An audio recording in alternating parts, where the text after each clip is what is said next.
లక్ష్మిని నేనే మెడిసిన్స్ తీసుకురామని పంపించాను పద్మాక్షి అని యమున చెప్తూ ఉంటుంది.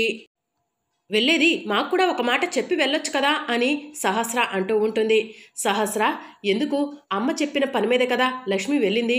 అనవసరంగా అభంశుభం తెలియని ఆ అమ్మాయిపై విరుచుకు పడతావు అని విహారి అంటూ ఉంటాడు.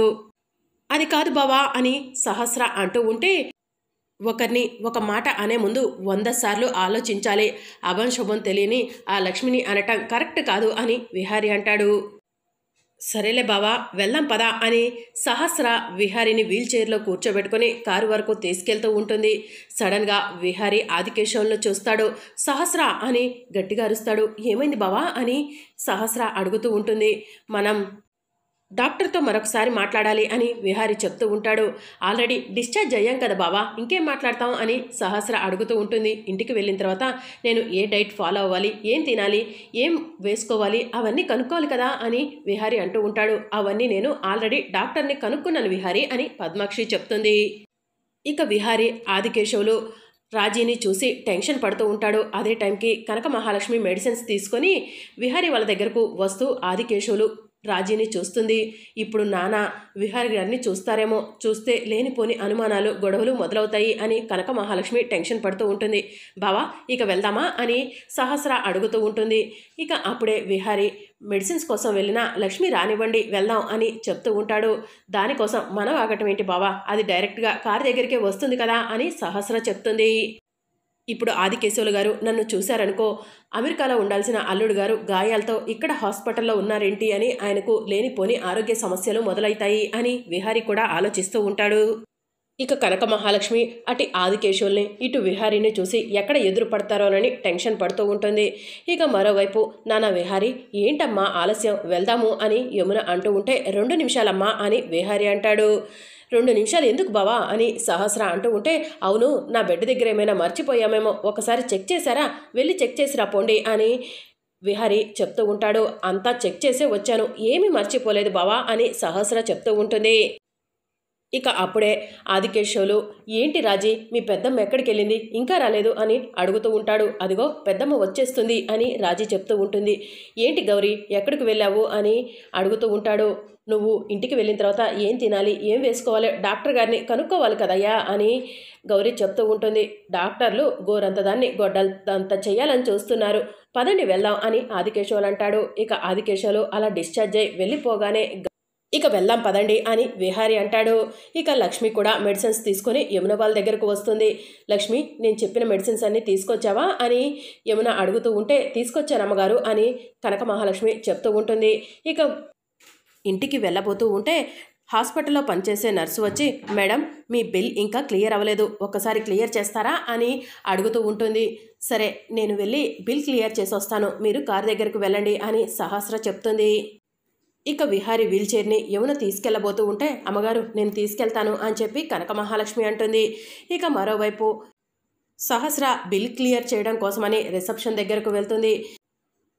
మేడం పేమెంట్ ఎలా చేస్తారు, కార్డా క్యాషా అని రిసెప్షనిస్ట్ అడుగుతూ ఉంటే, కార్డే అని సహస్ర తన హ్యాండ్ బ్యాగ్లో నుంచి కార్డు తీస్తూ ఉంటుంది. అప్పుడు అనుకోకుండా ఏటీఎం కార్డు కింద పడుతుంది. ఇక సహస్ర ఏటీఎం కార్డుని తీసి రిసెప్షన్లో పనిచేసే అమ్మాయికి ఇస్తుంది.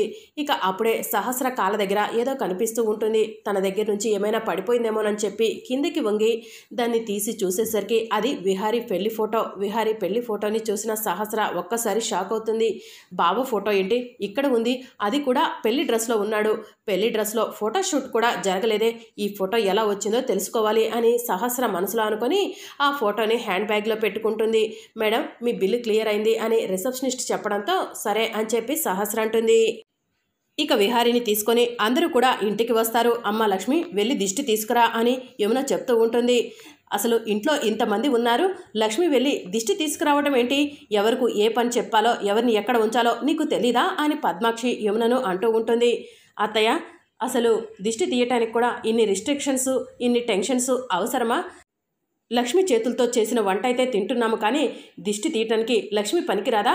లక్ష్మి నువ్వు వెళ్ళి దిష్టి తీసుకురా అని విహారి చెప్పడంతో సరే బాబు అని కనక మహాలక్ష్మి లోపలికి వెళ్తుంది. ఈ విహారి ఏంటి కాలు కింద చెప్పులా చూడాల్సిన లక్ష్మిని నెత్తిన పెట్టుకుంటున్నాడు అని అంబిక మనసులో అనుకుంటూ ఉంటుంది.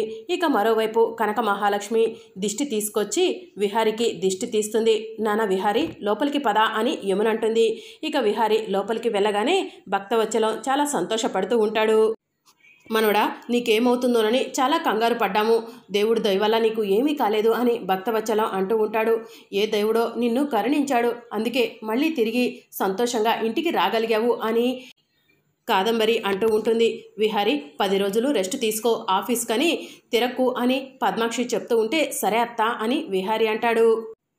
అవును విహారి, ఆఫీస్కు సంబంధించిన ప్రతి విషయం నేను చూసుకుంటాను, ప్రాజెక్టు కూడా నేను చూసుకుంటాను, నువ్వు రెస్ట్ తీసుకో అని అంబిక చెప్తూ ఉంటుంది. అవునల్లుడు, అంబికకు వెన్నెముకలా నేనుంటాను, అంబిక చేసే ప్రతి పనిలో నేను తోడుంటాను అని చారుకేశ చెప్తూ ఉంటాడు. ఇది కాస్త ఓవర్ యాక్టింగ్ లాగా అనిపించట్లేదా అని అంబిక అంటూ ఉంటే నేనేమి ఓవర్ యాక్టింగ్ చేయట్లేదులే అంబిక అని చారుకేశ కూడా మనసులో అనుకుంటూ ఉంటాడు. బావా ఇప్పటికే జర్నీ చేసి అలసిపోయావు, పద రెస్ట్ తీసుకుందు అని సహస్ర అంటుంది. ఇక విహారిని తీసుకుని సహస్ర వెళ్తూ ఉంటే సహస్ర చేతిలో నుంచి ఫైల్ కింద పడుతుంది. అయ్యో అని సహస్ర అంటూ ఉంటే నేను తీసిస్తాను అమ్మగారు అని పండు అంటాడు. పండు కింద పడ్డ పేపర్స్ అన్నీ కూడా తీస్తూ ఉంటే కనక మహాలక్ష్మి కూడా వెళ్ళి పండుకి సహాయం చేస్తూ ఉంటుంది. ఇక అన్ని పేపర్స్ కూడా గ్యాదర్ చేసి సహస్రకు ఇస్తూ ఉంటారు. లక్ష్మి అక్కడ ఇంకొక చిన్న పేపర్ ఉంది, అది తీసి సహస్రకివ్వు అని అంబిక చెప్తూ ఉంటుంది. ఇక కనక మహాలక్ష్మి కింద పడ్డ పేపర్ని పైకి తీసి చూసేసరికి అందులో విహారి పెళ్లి ఫోటో ఉంటుంది. విహారి పెళ్లి ఫోటోని చూసి కనక మహాలక్ష్మి షాక్ అవుతుంది. ఏ లక్ష్మి, కింద పడ్డ పేపర్ని చేతికివ్వమంటే సినిమా చూసినట్టు చూస్తావేంటి అని అంబిక కనక మహాలక్ష్మి చేతిలో నుంచి ఫోటోని లాక్కుంటుంది. అంబిక ఫోటోని చూసి ఒక్కసారి షాక్ అవుతుంది. ఇక అంబిక చేతిలో నుంచి వసుధ ఫోటోని తీసుకుంటుంది. వసుధ కూడా ఫోటోని చూసి షాక్ అవుతుంది. విహారి పెళ్లి డ్రెస్లో నువ్వెప్పుడు ఫోటో దిగావు అని వసుధ అడుగుతూ ఉంటుంది. ఇక ఆ మాట విని విహారి కనక మహాలక్ష్మితో జరిగిన పెళ్లిని గుర్తు తెచ్చుకుంటూ ఉంటాడు. అలాగే శేషు మోసం చేయటాన్ని గుర్తు తెచ్చుకుంటూ ఉంటాడు. ఇక అప్పుడే అంబిక వసుధ చేతిలో నుంచి ఫోటో లాక్కొని మీరు కూడా అందరూ ఈ పెళ్లి ఫోటోని చూడండి అని కుటుంబం అందరికీ ఫోటో చూపిస్తూ ఉంటుంది.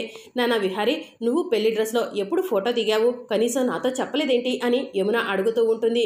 ఏటి విహారి, అడుగుతున్న దానికి సమాధానం చెప్పట్లేదంటే నీ దగ్గర సమాధానం లేదని అర్థమా అని పద్మాక్షి అడుగుతూ ఉంటుంది. లేకపోతే మాకు చెప్పడం ఇష్టం లేదా అని పద్మాక్షి అడుగుతూ ఉంటే విహారి తలదించుకుంటాడు. విహారీ బాబుగారికి లక్ష్మమ్మకు పెళ్లి జరిగినట్టు బయటపడేలా ఉంది. పోనీలే, అదే జరిగితే మంచిదవుతుంది, లక్ష్మమ్మకు మంచి జరుగుతుంది అని పండు మనసులో అనుకుంటూ ఉంటాడు. ఏంటి విహారీ, ఇన్ని ప్రశ్నలు అడుగుతున్నా సమాధానం చెప్పట్లేదు? మేము సమాధానం వెతుక్కోవలసి ఉంటుంది. మేము సమాధానం వెతుక్కుంటే వేరేలా ఉంటుంది. అడుగుతున్న దానికి సమాధానం చెప్పు. ఆ పెళ్లి ఫోటో ఏంటి అని పద్మాక్షి నిలదీస్తూ ఉంటుంది. అది నా పెళ్లి ఫోటో అని విహారీ చెప్తాడు. ఆ మాట విని అందరూ కూడా ఒక్కసారి షాక్ అయి విహారీ మొహం వైపు చూస్తూ ఉంటారు. ఇక అందరూ షాక్లో ఉంటే విహారీ పక్కపక్క నవ్వుతూ ఉంటాడు.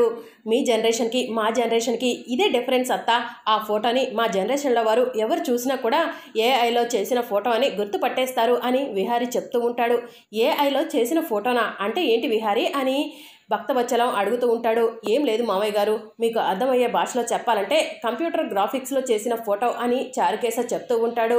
ఇక పద్మాక్షి ఆ ఫోటోని తీసుకొని ముందుకి వెనక్కి తిప్పి చూస్తూ ఉంటుంది. అత్త, మీరు ముందుకి వెనక్కి తిరిగేసి చూసినా కూడా ఆ ఫోటో గ్రాఫిక్స్లో తీసిందని ఎవరికి కూడా అర్థం కాదు. అంత మంచిగా చేపించాను అని విహారీ చెప్తూ ఉంటాడు. సరే కానీ అసలు పెళ్లి గెటప్లో తీపించుకోవాలని ఎందుకు అనిపించింది, ఎవరు తీశారు అని పద్మాక్షి అడుగుతూ ఉంటుంది. నా ఫ్రెండ్తో నేనే తీయమని చెప్పాను, సహస్ర ఫోటో కూడా తీయమని చెప్పానత్తా అని విహారీ చెప్తూ ఉంటాడు. అవును సహస్ర, నీకు ఆ ఫోటో ఎవరిచ్చారు అని విహారీ అడుగుతూ ఉంటే నాకెవరు ఇవ్వలేదు బావా, హాస్పిటల్లో దొరికింది అని సహస్ర చెప్తూ ఉంటుంది. మరి అప్కమింగ్ ఎపిసోడ్లో ఏం జరగబోతుందో తెలుసుకోవాలనుకుంటున్నారా? అయితే ఛానల్ను సబ్స్క్రైబ్ చేసుకొని సపోర్ట్ చేయడం మర్చిపోకండి. Thank you for watching.